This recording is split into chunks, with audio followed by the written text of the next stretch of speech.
Hello, and welcome to another episode of From Mrs. to Me. I'm your host, Chrissy Freeman, and I'm excited to introduce to you today my guest, Robin Demarath. Robin is a single mother who has spent the last several years charting a new course after her marriage of nearly 2 decades ended. She hopes to continue to find ways to contribute to her community while giving her children the best version of herself. The journey of raising three neurospicy and medical complex kids while navigating her own disabilities has led her down the path of disability advocacy. That has included going back to college after a 20-year break and starting the ADA podcast that promotes candid discussions about what it is like living with disabilities in today's world. Welcome, Robin. I'm so happy you're here. Thank you. So, 2 decades is a long time. And Yeah. as someone who has been married for that long as well, I know how difficult it can be in making the decision to end the marriage, to Yeah. that it's time. And so can you start by sharing with me or with the audience, how did you know it was time to end the marriage and how did you find the courage to do so? Uh, I would say it was a progression. And when I discuss it with friends, I'm like, there were several nails in the coffin. But I think the final line for me was when I noticed the things that led me to have problems in my marriage. Like, I'll own my stuff. I played a part, maybe not laying different boundaries, not stepping up and saying, but his mental health was something I thought I could manage. And when I started seeing it affect my children in a way I couldn't protect them from, that was kind of, the end game. I did ask him to get help. We spent a year in family counseling, and we had done counseling and counseling and counseling prior, but this one was like, this is it. You've got to get some help. Things have got to change, or I'm going to make them change. I'm going to take control. And prior to that, it was like this partnership, but it wasn't, because I was still trying to make it work for him, not because it really was working for me. And Mm, all three of the kids at separate times came to me in a very short period of time and said, I'm upset. I'm scared. I don't, what's up with, and I'm like, it hit all those feels that I'm like, I know those feelings. They shouldn't feel this. And that was kind of it was the straw that yeah, broke the camel's back. And yeah. we gave it a year. We separated and still lived together. And I guess it just became clear in that year that those changes couldn't be made, and it kind of sucked. But, once I decided that, like, yeah, it either has to happen or this is what I'm going to do, that I was able to stick to. Prior to that, I'm like, well, change will happen. I'll wait for it. Give them the space. I understand mental health. All those like rationalizations were fine Hmm. until it was hurting my children. So, Yeah, I think as moms, we all have that in us, right? It's like, okay, once we realize that staying is having a greater impact yeah. on the children than leaving, it's like, whoa, okay, who am I really staying for at this point? Yeah. Is it, And I is it, wasn't happy for years prior, but I tried. Like, I yeah, still made my home my home. I still loved my husband, but I was deluding myself to be, it's okay. It's my anger. I'm feeling frustrated. I can handle mm, my own stuff. And it was this rationalization of that was all true, but he also needed to be accountable for his part. And until I actually said, you have to be accountable for your part, what motivation did he have? And yeah. when I finally said that, I'm like, it became clear that that wasn't enough. And it sucked, but it was also like the best thing I ever did. So, Yeah, and you know, and you said something that I think I hear fairly often, and as someone who struggled as a codependent, some of those words resonate with me, which is make it work for him. yeah, We are, I was married to an alcoholic. You were married to someone with mental health issues, and for me, it was I became this raging codependent where it was like, I'm going to make this work. I'm going to fix this and yeah, we're going to be fine.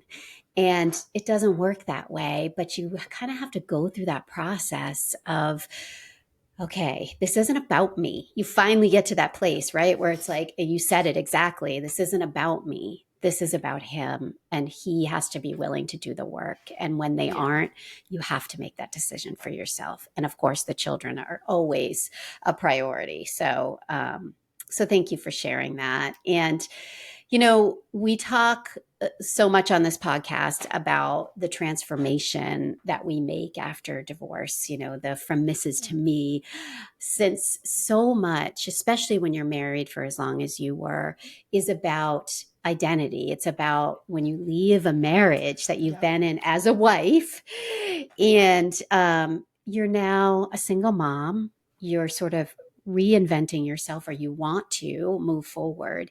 And that struggle can be really, really difficult.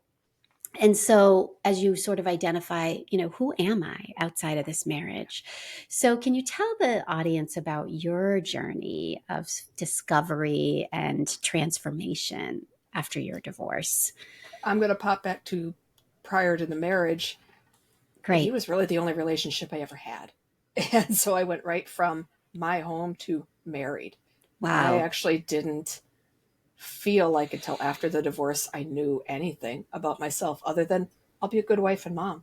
And that was my identity, but it was mixed in with what does that look like? I don't know. I mean, I saw my parents' marriage and how it worked, and I'm like, compromise was a thing, but what I didn't see is compromise was a thing on both sides with them.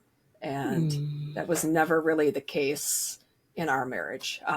Or when it was made out of fear on his part. Well, yeah, I'll give it to her, but it wasn't any real, like, we're going to grow together. It's like, I can't lose her. Let's do this. But if it wasn't meant to sustain, it didn't. So I didn't have that chance to figure myself out because I was just spending my entire marriage saving my marriage. And I didn't realize that till I left it. Oh, So, yeah. um, but afterwards, it became this space of, well, just before when we separated, but we were still living together and we were like, I still want this to work. But that year was when I'm like, I'm going to go find out what it is I want to be outside of this because I have no clue what that is. And so a couple of friends of mine, we started up a artist collective. We rented a studio, and for approximately the entire year of our like separation, he was still here. I would put the kids to bed. I would book it over to the studio at 8 o'clock, 9 o'clock at night, and I would stay there and paint and create and do and hang out until 2 or 3 in the morning when he had to go to work. I'd come home, sleep for 4 hours, get up and do it all over again. Oh, And the wow. weirdest part is that was where I felt the most healthy and at peace in my whole life, Mm. was going on 4 hours of sleep, but I was doing something to fill myself up that I just did Yeah. not do prior. And I still did all the same stuff during the day, but I was able to like figure out what I needed at night. And now I can like integrate that into, I don't have to like stay up until all hours of the night to do it, but I know I needed it. And I didn't know that prior. So, Yeah, because it is. It's so much about filling up your own cup. And, I yeah, know everybody says that, but what does that really mean for but you? And I it's think true. for it is. It And really it's is. so important. And I think figuring out what that is super important. And you talked about this community that you created and the space. I love to ask guests to share about the importance of what I call your village. So, finding those people in your life that are there to support you, that are there to, you know, that bring you joy ultimately, and you do the same for them. Tell me about how important that was for you in this Oh my gosh. transition. It it literally saved my life. Mm. I mean, there was a point where I'm like, I don't know how I'm going to do this, and like a lot of things happened. This isn't just like of my own health. I went on some medication that was supposed to help with my medical stuff, but tanked my mental health. Like it was Mm. causing me to, to be real, to be suicidal. Like, and I'm like, this is not okay. This is not right. And so these people, because I was finally with people that were watching me, who were, like they're the best people because they call me on my bullshit as well as support me. So I'm Yes, we like, I need love it. that. I We needed need that. that. And the oddest part is some of these people were part of my life prior, but I was so isolated in my marriage that we didn't truly connect until I separated myself from that. And that's when that person's like, well, I knew you weren't okay. I knew you weren't happy, but it was your choice to make. I couldn't tell you to not be with this person. And I'm like, no, you're right. I wouldn't have listened, Yeah. and so that community saved me in a lot of ways because they really gave me the space to like grieve and rage and be okay with like this is going to be okay because look what you're getting from it. And so they would point out all the things I needed in the moments I needed them. And Yeah. Uh, one of them I didn't meet until right just before my marriage, and I'm like, that's kind of that person was a reflection of me watching them go through some of the same stuff. And I'm like, well, you deserve that. So do I. So like the timing was perfect. The fact that I had people that could legitimately like be there for me, but still lay boundaries to show me how boundaries worked. All of it just, it happened the way it was meant to happen. and it But yeah, always does. I find that I do believe especially that especially when you when let we're it. ready. Yeah, Yes. exactly, because I think things do show up throughout our lives and at times we're not ready so we don't see it. But, I also think that the gift that you gave yourself was opening up to that, because I think so Yeah. often we, especially as women, I find this with all my friends, we tend to hide when we're not doing well. And it's, we, whether it's in a marriage, we get really quiet, we don't go out and see our friends, we, become all about trying to fix or whatever we're doing in the marriage, and we hide, because I think we know those people deep down. If we saw them and we started opening up and spending time, they would call us on our bullshit, and Yeah. sometimes we're not ready to I hear don't it. want to hear it. that that absolutely was a component, and then there was the added when I tried, and this is part of why I didn't realize it at the time, but I'm like, I would try and go with my girlfriends, just especially when my youngest was young. Like I'm now on my third kid and I'm raising three special needs kids, and everybody, even my husband, was being like, you need to take some time to yourself, you're going to burn out. And I'd go out with my girlfriends, and an hour later he'd show up with the kids not knowing what to do. So like Oh even when I no. did it, I didn't feel like I could do it. So it was like this, it was a roadblock on both ends. Like even when I wanted to, I wasn't supported where I needed the support to do it. And that's where it got blurry for a little bit. And when I step back and I look at it now, I'm like, it wasn't blurry at all. He wanted that. That he wasn't secure when I wasn't there. Let's come back here. And I can forgive all that, but I'm like, oh shoot, I didn't see that for what it was then. And Yeah. that's Well, the and stuff my friends are like, this isn't what normal marriages do. Like they actually let you do this. This is okay. They know us. We're not taking they you. And support you. Yeah. yeah, and so they told me those things in small doses, and I'm like, oh yeah, I know, but it's hard. I know how hard. And it was just like, oh, hearing it from me saying it now is like gross. Like, of course it's hard. Yeah. We make excuses, right? We do. Because And it's easier to I do that. was spin doctor extraordinaire about my marriage. So Yeah. And, yeah. you said that he would come to where you were when you were out at dinners. I'm curious, how did you do sort of after the marriage ended, if the children were going to see him? Did you struggle with I still him, struggle. that the kids being with him? Because that must have been a fear. I do still struggle. Not so much for the like they're old enough now, even with their additional needs. My oldest is an adult, at this Mm, point, and but she was 13 when we got divorced. It's such a formidable age, and his mental health was obviously worse when we got divorced because his world just right. crumbled.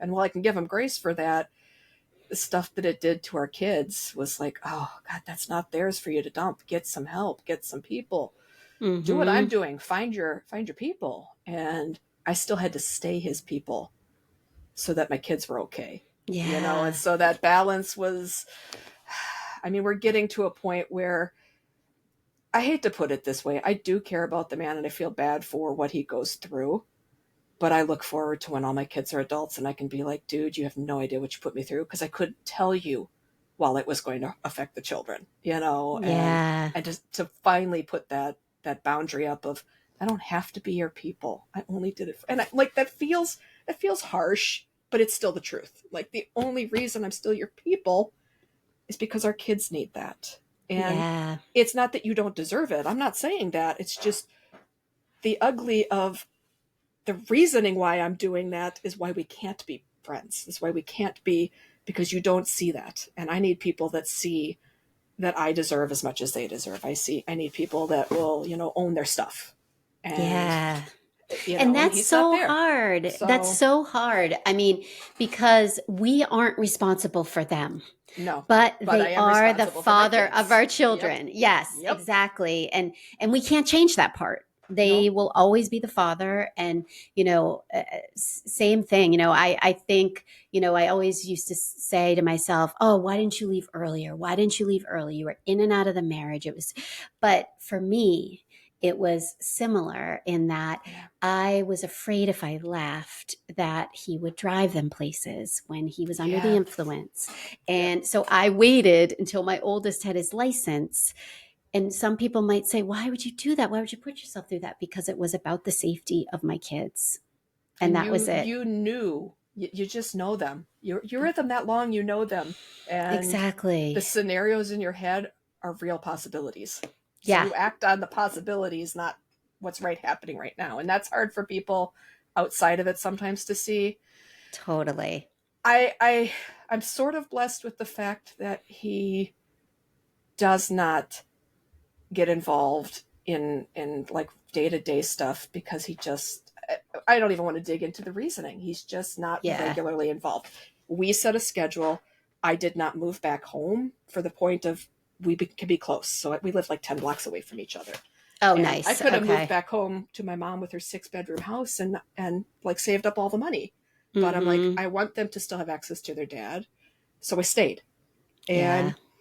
And originally it was going to be whenever you want to see them, just come, like just spend time with your kids. I'm not the kind of parent that wants to keep them from you if you're okay. I will say if you're not doing okay, I'm going to ask, for a few days. And Yeah, that just you like not that take was kind of them. that. And we were within like I think the second week of him not living here. That he's like, it's too much. I just want to knock it down to just doing a few hours on Tuesdays and Thursdays. And I'd like a weekend off a month. And I'm like, okay. I mean, that's crappy, Yep. but okay. And it's never That's what, changed. So he wow. takes, and this is the hardest part for me. I don't talk negatively to the kids, which is really hard because sometimes I want to be Mm-hmm. like smack my head against a wall when he says or does something. Yes. Also not just saying it, but like keeping your face from not showing how like ragingly disappointed you are is not so Mm-hmm. easy. But I haven't said anything, and they've come to their own conclusions. My son struggles to spend time with him because of how he treats him.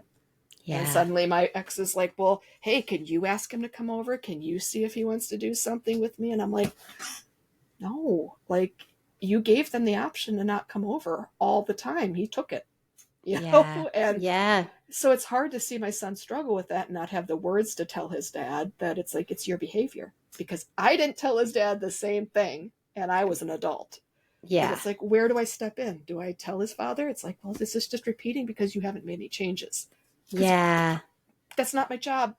But at the same No. time, it gets blurry there. That's what I struggle with. And Yeah, and you've done such a good job because there are so many parents out there in this situation who it's very toxic, and it's very toxic in yeah, front of the children, and it's so difficult, especially when you're mm-hmm. dealing with someone who is having mental health challenges, for Yeah, example, and is not fully balanced. And you want to be able to say to your kids, yeah, that is messed up, but that's not going to help them, and no, they need to figure it out on their own, and you are their safe space, yeah, which if they're sharing that with you, then that's a safe space, and you've yeah. done good by And what I them. best I can do is like, okay, if you need to talk about this more, do you want me to find someone else that you can talk to? So if everyone Yes. has had a therapist at one point, just to Mm-hmm. talk about dad, and I'm Yeah. like, and I tell them clearly, I'm like, and if mom's getting on your nerves too, they're there for you. You have this space to talk about what you need to if you're feeling like you can't to me. And Yes. I think that's the best thing I've been able to do for them is it's not just a counselor, like they have my tribe too. they have my community too, Mm, you know. So the which people is that if so great. it is, and they deserve that as much as I deserve that. But I'm like, it's just the benefit of having good people in my life is they've stepped up where they don't have to, Mm, and I can breathe. Like I know if I had a meltdown tomorrow, my kids have 4 or 5 people they could call and be like, "Mom's nuts. Can you help?" Like it's not like I'm going down that road, but like they have their safety nets, and it doesn't have to just be me anymore. You yeah, know, that and it's that's huge. that is the importance of having that support system, Yeah, having that village is there's no judgment, there is, complete acceptance and support. And that's why it's so huge. So tell me a little bit about your excuse me, your journey around financial overwhelm. There's a lot of fear that comes up for women in yeah, leaving a marriage, especially when we think about living on a single income, having to pay our own mortgage or rent or whatever it is. Um, yeah. can you That was tell huge. us about how you've navigated that or continue to That's navigate still that? do. Yeah, I think that one, it wasn't a component that kept me with him, but I don't know if I was ready for that like shift. In a positive way, honestly, because I, he's probably, I wouldn't label it as a gambling problem because it's never put him in debt, but there was Mm, definitely a spending issue. okay. And I think the only thing that kind of keeps him as check is he's required to pay child support. He's required to, like, by law do things. If that wasn't in place, uh, not my Who business, but I don't knows? know where he'd be on that end. And my two younger kids are disabled to the point where they receive SSI. Like, so I was for the first couple of months to year, I lived off of child support and two SSI checks while I'm like trying to sort this out. Then I got into a work program that allowed me to like start doing advocacy work, even though I wasn't like paid as an individual. It was covering my expenses to almost like go back to school, which I didn't Oh, do until nice. recently. Um, but it was kind of piecemealing. But the thing is it was the spending was cut in half. Yeah. And like I had the same amount to work with one less person at the end of the day. And I was just able to look at like, okay, so where are these things bleeding out? Where, because while we were married, we almost lost the house 3 times. We've had cars repossessed. Now I've re-roofed it. I put new windows on. I just leveled the garage today. I'm like, I am able to put money into a savings account, which I was not able to do our entire marriage. I'm able to, if my kids want something, it's not like I have to like figure out what they need now and Yeah. work it into, they want something, I can be like, well, okay, do a few extra chores, I can go buy it and I don't have to worry about it. And How that empowering. Yeah. it's huge. And it's like, it's not because, like what he pays in child support is, I set that number so that he could make more and it wouldn't go up. Like I actually agreed to the judge that I'm like, we need this so that I can maintain a house for them. That's it. Because he does piecework and sometimes he'd make more and sometimes I'm like, if you're gonna bust your ass, I'm like, I was really nice to the point where the judge was like, you could actually get alimony too. And I'm like, no, I don't want his retirement. I just want the house and I Yep. want you to support your kids.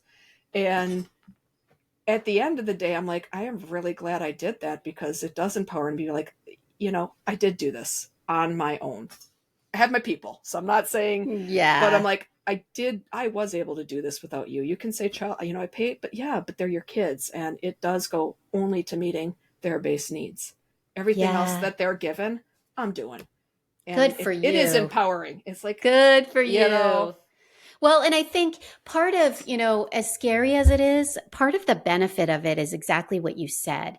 Because it's just you, what's coming in and going out. yeah, You're not having to worry about what is he going to do and how is he going to spend the money. we're not going to bounce a check on a candy bar and now all of a sudden we're $300 in fees. I mean, stuff Right. like that happened, and I'm like, it was just like, you get an allowance, that's what you use on that. Don't screw. And I'm like, I don't run a tight ship, but I know what I've got to work with, and I don't Yeah. go crazy with it, and Yeah. And it's Yeah. about, I always tell women like it's so easy. And I struggled with this because I gave away all of the financial responsibility to my former spouse. He didn't want me to have it. He wanted to manage it. And I said, no problem. The Yeah. problem with that was Tell it I was a had problem. no idea what was going on. Yeah. And then, but what I've learned is that I can manage a budget. Anyone can manage a simple budget Yeah. of what am I getting, what's coming in and going out, and just visually seeing that is huge. Yep. So and very helpful. So good for you. I mean, that's incredible that you've been able to do that for yourself and go back to school And I'm because putting my oldest kid through private college all of a sudden. She starts in a month. So oh I wow. don't Yes, even I'm know on how my we got there. second. I Yeah. know. It's a lot. Like, But yeah, you that can one's a do it. little like, whoo, but I know I can. I'll figure it Yep. out. That's it. I have a sense of, I'll figure it out.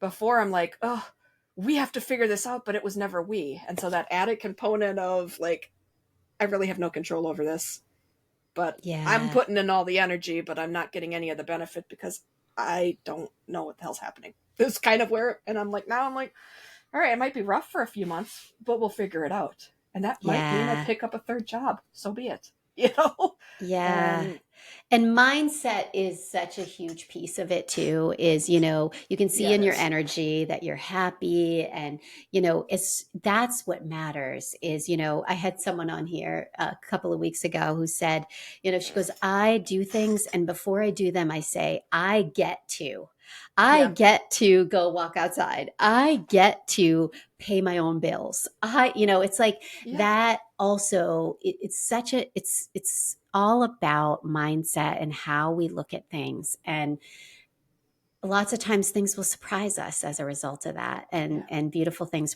will happen so um I do We want don't to need ask. permission to be in the moment anymore. Yeah, yeah. It's huge. It Really. is huge. And, I love to ask guests about, we all surprise ourselves, I think, with the sort of amazing strength that we have in the face of struggle, adversity. And so I want to ask you, what do you think, in the midst of what I call the messiness, what do you consider to be sort of your superpower or your strength that rises to the surface and gets you through? I want to say resilience because that's like it got me through not just the marriage, but now, but I am really good at coordinating chaos. I kind of had to I be. It was love trial by that. fire. Yep. Um, but the world can be crumbling around and I can be like, okay, well, what's panic is not going to help. What's the worst that's going to happen? I doubt that's going to happen. Let's go. Like start ticking off this list of how we can make this better. And sometimes that means I've got two autistic kids in the middle of a meltdown and I'm just going to be like, oh, well, this shit sucks. All right, guys, what do you need? This is what we're doing. And I don't think I could have done that when he was here because he added a component and I didn't. It was a confidence thing. Like, Yeah.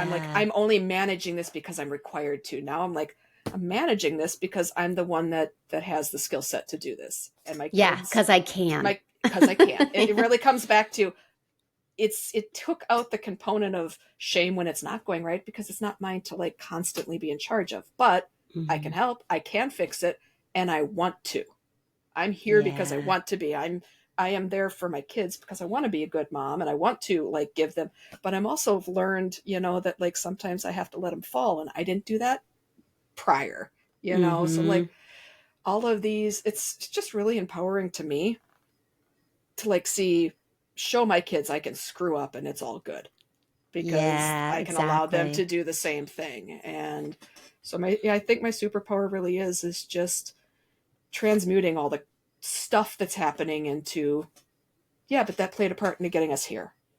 And So those are the lessons, I think, anytime that we struggle, like looking back and being able to say, yeah, okay, this was the lesson that I learned from yeah, whatever it was. And I'm not going to repeat that, or I'm going to do this differently this time. And the kids see it too. They are yeah, watching us and they model some of those behaviors. So I think how we show up is also benefiting them. So I love one of the reasons I was so happy to have you on this show is I wanted to hear from someone who can speak about disabilities and the importance of educating ourselves as parents, employers, friends, family members, Yeah. etc. Can you tell us more about the work that you're doing as a disability advocate and as well as the work you're doing with your podcast and the ADA Sure. Cafe? Um, I will say that all ties into my main job of raising these kids. So I kind of learned on the Mm, job by raising them. right. And doing so, you're just going to see where all the hiccups are. You're going to see where you're lacking in things. And so my advocacy journey basically started all the way back to when my son was like first grade kindergarten. So, now I have to advocate for him to get the proper education in a safe setting. And so I did that, and that worked. And then I had to do it with my older one, and I did that, and that worked. And every time I like stood up, extreme introvert here, I stood up and I told somebody that's not right. And I had a couple people going, "You're right, that's not right." Well, I can't just sit back down now and be like, "Yeah, but I'm going to ignore it." So my work came to like, what can I do to change the stuff that's not right? Where the system is failing. And so I just started getting involved in more things. And now I am a member of a couple of planning committees for things like Circle of Life. So that's a Wisconsin conference that's held once a year for families and caregivers of children with disabilities. So we have speakers that come in and help with navigating like IEPs, which is like for school, like how do we get their Yes. needs met? How do you get your kids to transition from childhood services to adult services? And all of that stuff, you know, knowing that beforehand is huge. I learned it by being in it, and I don't want anybody that's already going through the additional challenges of raising special needs kids to have to do that. So here I am. I'm going to put out my information and my experience. And if it helps one person, awesome. If it helps more, extra awesome. And so that's kind of my motivation is I don't want to see people go through this alone when there's no reason for that, you know. Yeah. And so that's the podcast. I brought on a couple of people who have had experiences, maybe not similar exactly to mine, different disabilities, different reasoning, but just to show that, every case is different. And the key point is advocacy has helped every one of the people that have been on my podcast, whether it's self advocacy or someone else standing up and saying, hey, this should change. They deserve the support. And it re empowers me to know I deserved it too. And, Yeah. so there's a lot of layers to that, but the main thing is I'm going to just keep putting out my experience was worth something, and if it can help people, that's what I want to do. And it'll help my children too. Like it'll continue to help them as well.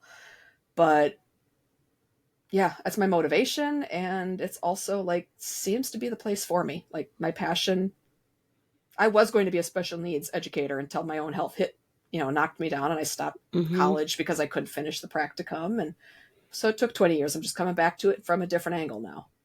But, Well, and we all pivot. We all pivot in oh our yeah, lives. You know, we think we're going one direction and then life I was a whirling shows dervish up. for a few years. But it's amazing. It gets you back on track, Yeah. eventually to where you're supposed to be headed. And this is the message that you're supposed to be delivering and giving to other parents. And what would you say to a parent, like you, who, is either has really young children who, have recently been diagnosed with some form of disability, or maybe they're thinking about divorce even, and they're struggling with, how do I set myself up for support and success as a mom with children with disabilities? Build your community. Like it does not Mm, have to look it doesn't have to look like anything that you think it's going to look like, but start. Even I think a lot of people struggle with like asking for help yes. because they don't know who's going to be able to give it to them where they need it. And so maybe you reach out to you find a flyer that's like, this could help. Reach out. You might not get all your needs met that day. You might not find all the things, but that person might set you up to the next person. That might open an opportunity to the next thing that's going to make all the difference. And just it just piles on. Build that community one step at a time. Even the small steps do matter. I went to a camp thing based off of support services my son went to, and it seems really silly. It was just a couple of days where parents are getting together and talking. And I'm like, now I'm a volunteer and a staff member, and it means the world to me to go over and talk to these parents who are just starting out because, oh my God, I've been there. You don't have to go through this Yeah. alone. What can I do for you? And it was another huge pivot for me because it just proved to me like I got emotional. I'm up speaking in front of people. I'm like, none of these things were me. And You said you were an introvert, so I oh, loved I'm hearing I'm that. such an introvert. I don't know how I'm doing a podcast yet. I'm doing it because it matters. You Yeah. know, I still don't go out and hang out in social events unless I have my extroverts with me. But you know, still, I'm like, it That's incredible, matters, though. and it hit me in a way that I'm like, I wouldn't have done that if I hadn't had this little piece and this little piece and this little piece to get me here. And now I'm working as a caregiver and an advocate, and I'm planning committees for a state level. I'm like, this, none of this was 3 years ago. None of it. It just kind of bang, bang, bang, bang. But I'm better for all of it. My kids are better for all of it. I am busy as hell, Oh, I and can it's imagine. okay. And it's okay, and Because you so love it and you're living because it's out what I'm your supposed to be doing. passion. Yeah. Yes. Oh, Yeah. well, thank you for doing that work. And I know there are listeners out there who could definitely use the support. So, would you mind sharing with the audience if they want to find more about your podcast, about the work you do, how can they find you? They can look me up, The Wobbly Warrior. I have a webpage. I can send you the link for the Great. bio, but it's thewwobblywarrior.com. I'm on Facebook. I'm on Instagram. And the podcast is called The ADA Cafe. You can find it on Apple and Spotify. And one more. I should remember this. It's out there. You type it in, it Okay, should great. pull Yeah, up. and It's the I'll ADA include all of Cafe. that Yep. in the show notes for those of you listening. If you didn't catch it, I'll include it in the show notes, so that will be there as well. So, thank you so much for being here today, sharing all of your wisdom, your journey from Mrs. to Me, and the work that you are doing is incredible. So, thank you for that. And for those of you out there, mark your calendars for Saturday, October 26th, when I'll be hosting a retreat for women in Maine called Fall Into You. So stay tuned for more information. It will be posted on my website from mrs2me.com. And if you're interested, please join the community of women that are saying yes to themselves after divorce on From Mrs. to Me. Find us on Facebook at FromMrs.me.com, rediscovering you after divorce. And like I always say, you can't pour from an empty cup. So keep doing that inner work, and I'll see you here next time. Thank you, Robin. Thank you.